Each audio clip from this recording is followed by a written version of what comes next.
எல்லாருக்கும் வணக்கம். கதை பொம்மா வித் ஆர்ஜி. இன்னைக்கு நம்மளோட சேனலில் சைக்காலஜி ஆஃப் மணி புக்கோட 7வது அத்தியாயத்தை நம்ம இப்போ கேட்க போகிறோம். வாங்க கேட்கலாம். விடுதலை. காலத்தை கட்டுக்குள் வைத்திருப்பதே பணத்தால் நாம் பெறும் மிகப்பெரிய லாபம். ஒவ்வொரு நாளும் காலையில் எழுந்தவுடன் நான் என்ன செய்ய எண்ணுகின்றேனோ அதை இன்று செய்வேன் என்று சொல்லும் திறனே செல்வத்தின் உச்ச மதிப்பு. மக்கள் மேலும் இன்பமாக இருக்க செல்வந்தர்களாக விரும்புகிறார்கள். நாம் ஒவ்வொருவரும் தனித்துவம் வாய்ந்தவர்களாக இருப்பதால் இன்பம் என்பதை வரையறுப்பது மிகவும் சிக்கலான செயலாகும். இருந்தும் மக்கள் கருதும் இன்பத்துக்குள் பொதுவான காரணி அல்லது மகிழ்ச்சியை தூண்டும் பொதுவான எரிபொருள் என்று ஒன்று இருக்குமேயானால் அது அவர் வாழ்க்கையை கட்டுக்குள் வைத்துக் கொள்ள விளையும் விளைவே ஆகும். நாம் எதை விளைக்கின்றோமோ, எப்போது விளைக்கின்றோமோ, எவருடன் விளைக்கின்றோமோ, எவ்வளவு காலம் விளைக்கின்றோமோ அதை சாத்தியப்படுத்துவது விலை மதிப்பற்றதாகும். அதுவே செல்வம் தரும் மிகப்பெரிய லாபம் ஆகும். அங்குஸ் கேம்பல் என்பவர் மிச்சிகன் பல்கலைக்கழகத்தில் மனோதத்துவ வல்லுநராக இருந்தார். இவர் 1910ஆம் ஆண்டு பிறந்தவர்.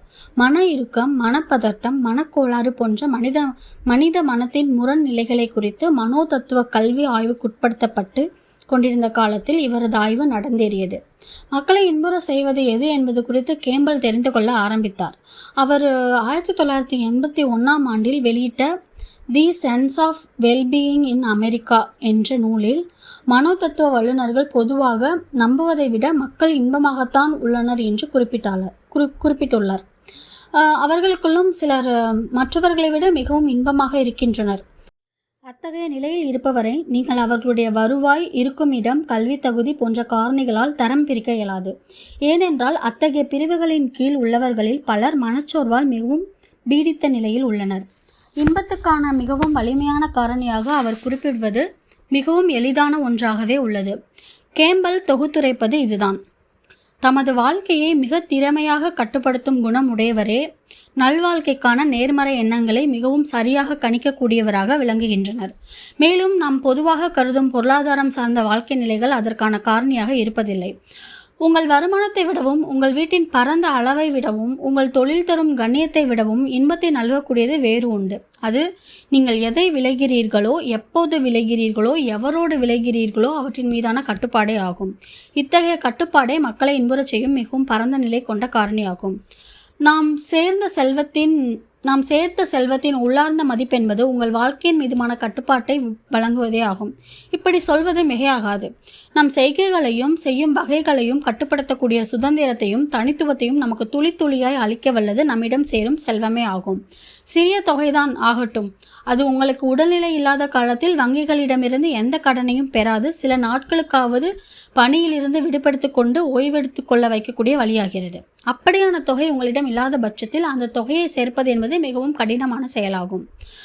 சுதந்திரத்தை கொடுக்கும் துளி என்பது இதுதான். நீங்கள் பணியிலிருந்து நீக்கப்படும் போது பெரிய வாய்ப்பை தேடி வாளா இருப்பதை விட கிடைத்த ஒரு சாதாரண பணிக்கு சேர்ந்து பின்னர் மாறிக்கொள்வது யாருக்கு தெரியும்? அந்த சாதாரண பணி உங்கள் வாழ்க்கையை கூட மாற்றி போடலாம். ஒரு 6 மாத செலவுக்கான தொகை உங்களிடம் இருந்தால் உங்கள் மேலாளரின் கொடுமைகளுக்கெல்லாம் அச்சப்பட வேண்டிய நிலைமை இராது. ஏனென்றால் உங்களுக்கு தெரியும், சில மாதங்கள் நீங்கள் பணியில் இல்லாமல் இருந்தாலும் அடுத்த வேலை கிடைக்கும் வரை உங்களிடம் கையிருப்பு இருக்கிறது என்று. கூடுதலான சுதந்திரம் என்பது சம்பளம் சற்றே குறைவாக கிடைத்தாலும் நீங்கள் வேண்டும் நேரத்தில் சென்று பணி செய்ய இயலும் வகையிலான வேலையில் சேர்வது, அல்லது குறைந்த தூரத்தில் உள்ள ஓரிடத்தில் பணிபுரிவது, அல்லது உங்களுக்கு ஏற்படும் திடீர் மருத்துவ செலவுகளை எப்படி எதிர்கொள்வது என்று எண்ணிக்கொண்டிராமல் உங்கள் கையிருப்பை பயன்படுத்திக் கொள்ளும் நிலையில் வாழ்வது. எல்லாவற்றுக்கும் மேலாக உங்களுக்கு பணியோய்வு எப்போது என்பதை மற்றவர் தீர்மானிக்காமல் நீங்களே தீர்மானிக்கும் அந்த சுதந்திரத்தை பெறுவது.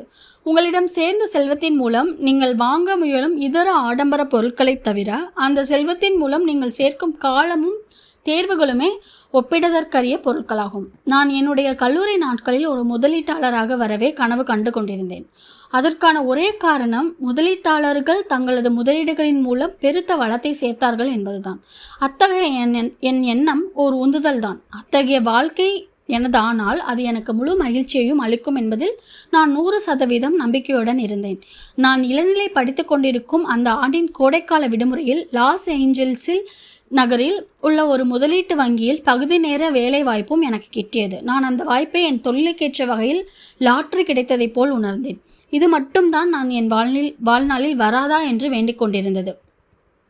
அங்கு பணியாற்றிய முதல் நாள்தான் அத்தகைய முதலீட்டாளர்கள் எவ்வாறு பெரும் வருவாயை அள்ளுகிறார்கள் என்பது குறித்து உணர்ந்தேன். சராசரி மனிதனால் இயல்பாக பணியாற்றும் நேரத்துக்கும் அதிகமான அளவில் நீண்ட நேரத்திற்கு அவர்கள் உழைக்கின்றனர்.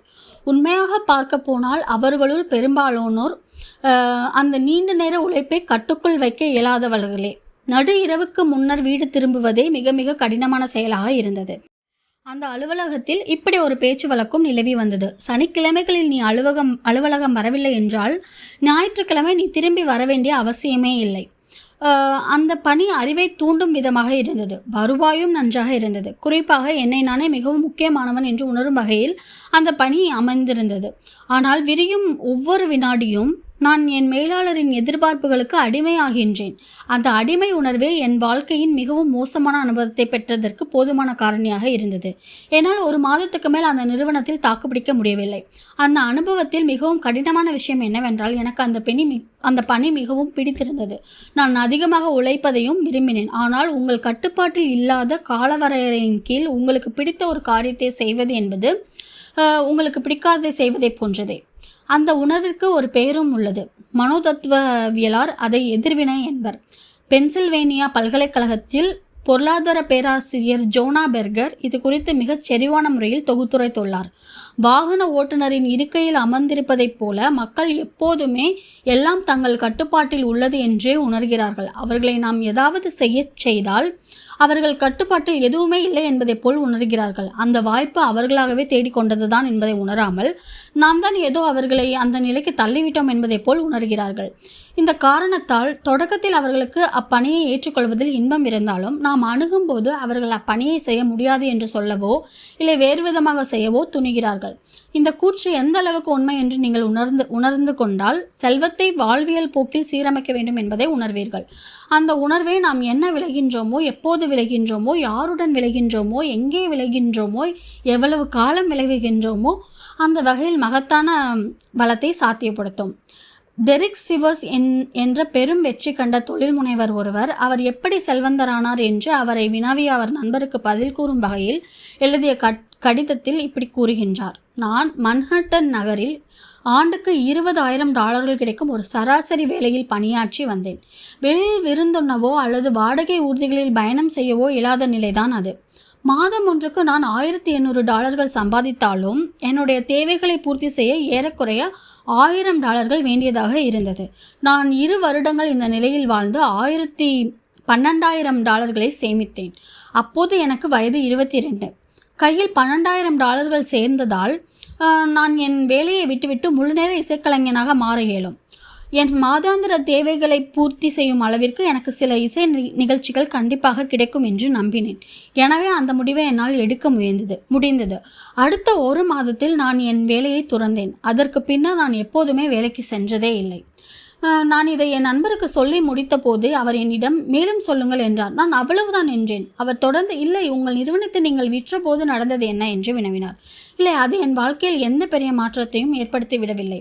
என்னுடைய வங்கி கணக்கில் மேலும் பணம் சேர்ந்தது என்பது மட்டுமே மாற்றம். என் வாழ்க்கையில் மாற்றம் ஏற்பட்டது என்றால் அது என்னுடைய 22ஆம் வயதில்தான். உலக வரலாற்றிலேயே மிகவும் பணக்கார நாடு அமெரிக்கா. ஆனால் 1950களில் வளமும் வருவாயும் குறைந்தே இருந்தாலும் அந்த நாளைய அமெரிக்கர் வாழ்ந்ததைப் போல் இப்போது சராசரி அமெரிக்கர் இன்பமாகத்தான் இருக்கிறார்கள் என்பதை சான்றுகள் மிக குறைவாகவே உள்ளன. 2019ஆம் ஆண்டு 140 நாடுகளிலிருந்து 1,50,000 பேர்களை சந்தித்து கேலப் நடத்திய கருத்து கணிப்பில் 45% அமெரிக்கர்கள் ஒவ்வொரு நாளும் முந்தைய நாளை விட அதிக அளவிலான பிரச்சனைகளை எதிர்கொள்கிறார்கள் என்று கூறியுள்ளனர். உலக அளவிலான இந்த சதவீதம் 39%. 55% அமெரிக்கர் முந்தைய தினம் தாங்கள் மிகவும் அழுத்தத்துக்கு ஆளானர் என்று குறிப்பிட்டுள்ளனர். அமெரிக்கர்களை தவிர வேணையோரில் 35% அவ்வாறே கருத்து தெரிவித்துள்ளனர். இந்த கருத்து கணிப்பிலிருந்து நாம் புரிந்து கொள்ள வேண்டியது, நாம் சேகரித்த செல்வத்தின் பெரும்பான்மையான பங்கை முன்னைவிட சிறந்த பொருட்களை நாம் வாங்க செலவு செய்துள்ளோம். அதே நேரத்தில் நாம் காலத்தின் மீதான நம் கட்டுப்பாட்டை இழந்து நிற்கின்றோம். எனவே இரண்டும் ஒன்றே ஒன்று இல்லை என்று ஆக்கிவிடுகின்றன. பணவீக்கத்தின் தாக்கத்தை கணக்கில் கொண்டால் 1955ஆம் ஆண்டில் ஒரு மத்தியதர சராசரி குடும்பம் ஏறக்குறைய $29,000 வருவாயாக கொண்டிருந்தது. 2019ஆம் ஆண்டில் இது $62,000 சற்று மிகையாகவே உள்ளது. இந்த வருவாய் உயர்வை கொண்டு 1955இல் ஒரு சராசரி மத்தியதர அமெரிக்கரால் நினைத்து பார்க்க இயலாத வாழ்க்கையை நாம் வாழ்ந்து கொண்டிருக்கிறோம். 1950ஆம் ஆண்டின் சராசரி அமெரிக்கரின் வீட்டில் பரப்பளவு 983 சதுர அடிகளாக இருந்தது. அதுவே 2010ஆம் ஆண்டில் 2436 சதுர அடிகளாக உயர்ந்துள்ளது. இன்றைய சராசரி அமெரிக்கரின் வீட்டில் உள்ள கழிவறைகளின் எண்ணிக்கை அந்த வீடுகளில் வசிப்பவர்களின் எண்ணிக்கை விட அதிகமாகவே உள்ளது.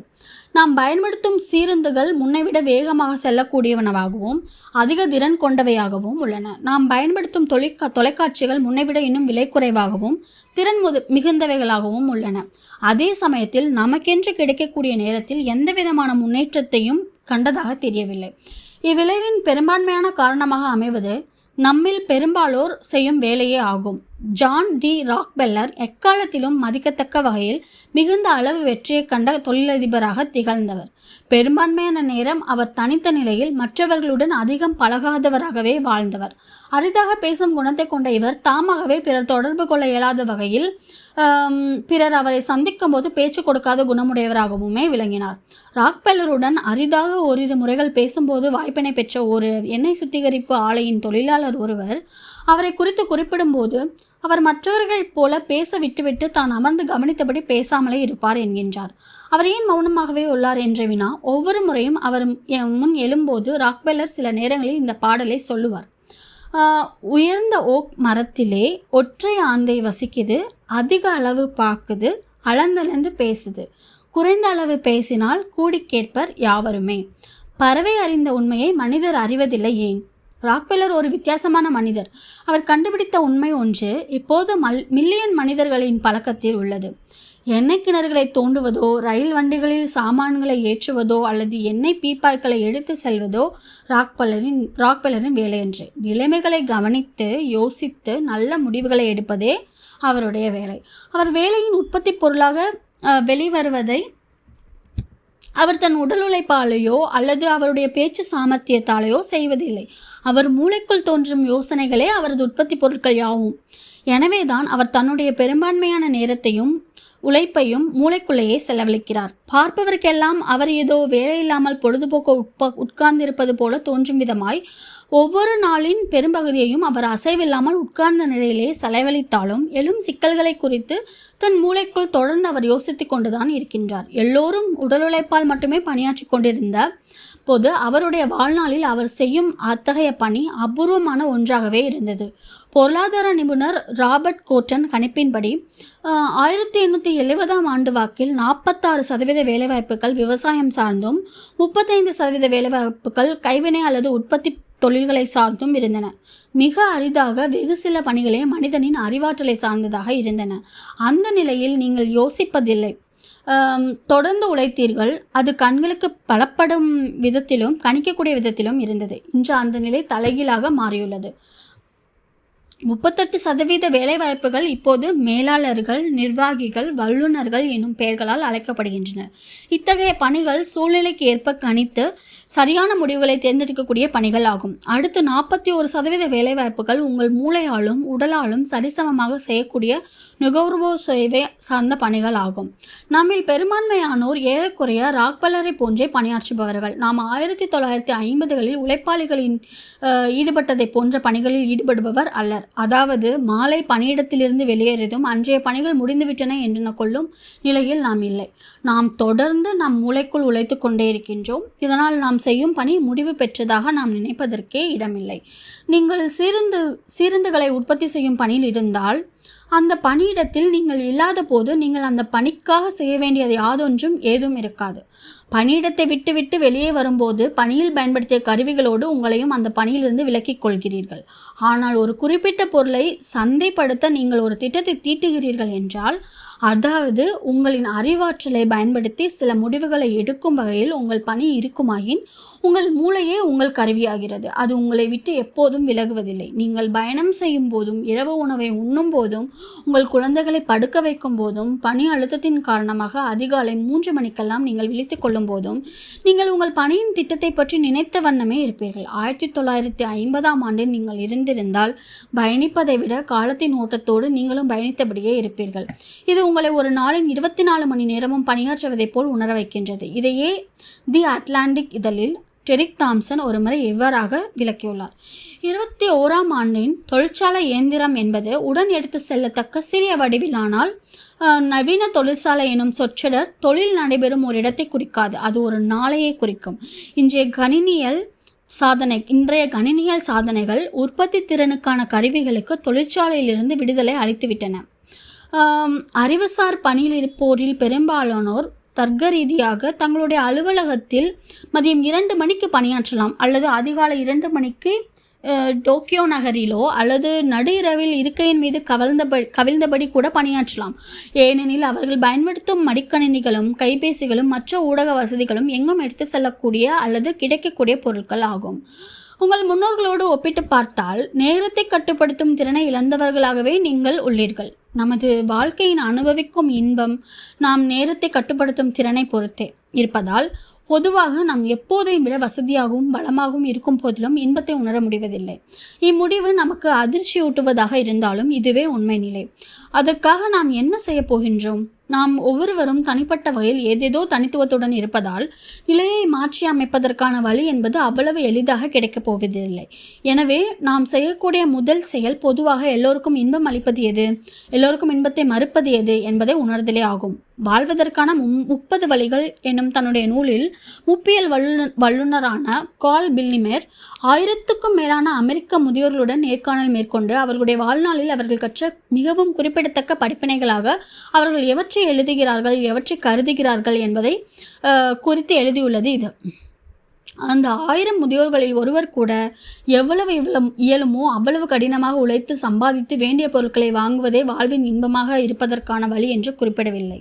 அந்த 1000 முதியோர்களில் ஒருவர் கூட குறைந்தபட்சம் உங்களை சுற்றி உள்ளோரிடம் இருக்கும் அளவேனும் உங்களிடம் செல்வம் இருத்தல் வேண்டும் என்றோ, ஒருவேளை அவர்களை விட அதிக செல்வம் உங்களிடம் இருந்தால் அதுவே உண்மையான வெற்றி என்றோ குறிப்பிடவில்லை.